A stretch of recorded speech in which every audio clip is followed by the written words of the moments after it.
Ongea sasa hivi kuna umbea ambao umenifikia sasa hivi, tukisikiza mziki hapa chini ya maji na request hapa pale pale, kuna umbea umenifikia. Unajua siku zote tunasemaga kwamba mapenzi yataniua, sijui yataniua. Kuna mshikaji karibu ya muue kweli. Vipi?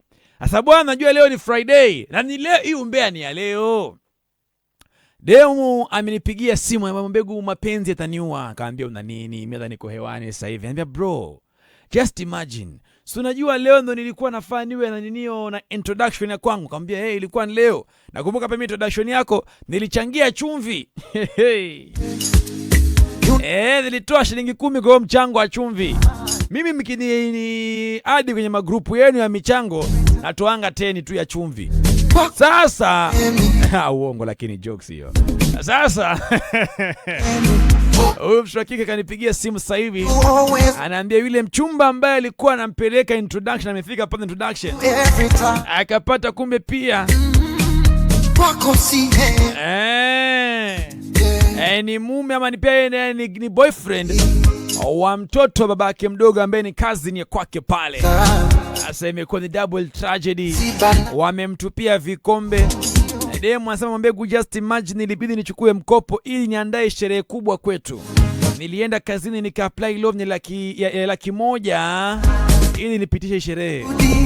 Unaona, ili hiyo loan $100,000 nikitalipa mara 2 50 itakuwa imeisha, lakini nilichukua loan ya $100,000 mwambegu ili hii sherehe iwe.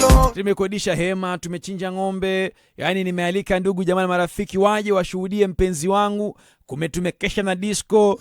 Sababu leo wa introduction bwana, jamaa amefika sasa hivi, inakuwa ni double tragedy. Yule jamaa nilidhani ni wangu pekee boyfriend kwake, imekuwa aibu mbele ya wazazi. Jamani mwambegu, hivi tunavyoongea nalia machozi, juu nianzie wapi?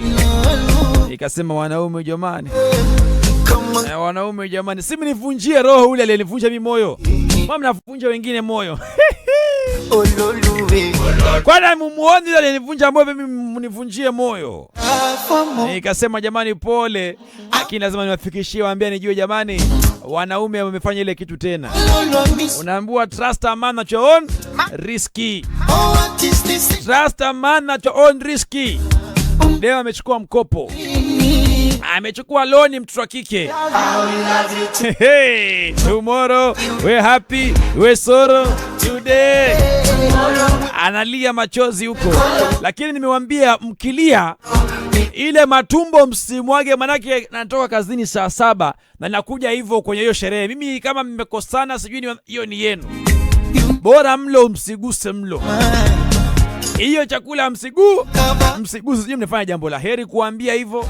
Nyinyi mmekosana, hiyo ni yenu. Sijui nimempata ni mtu anatoka pia na shakazini yangu. Gago benike enu gago. Ela hocha kuriani hao. Ela homu hungani hao. Hapana machezo kabisa.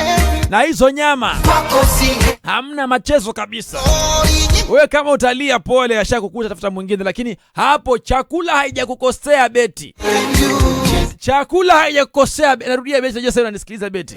Chakula haijakukosea beti.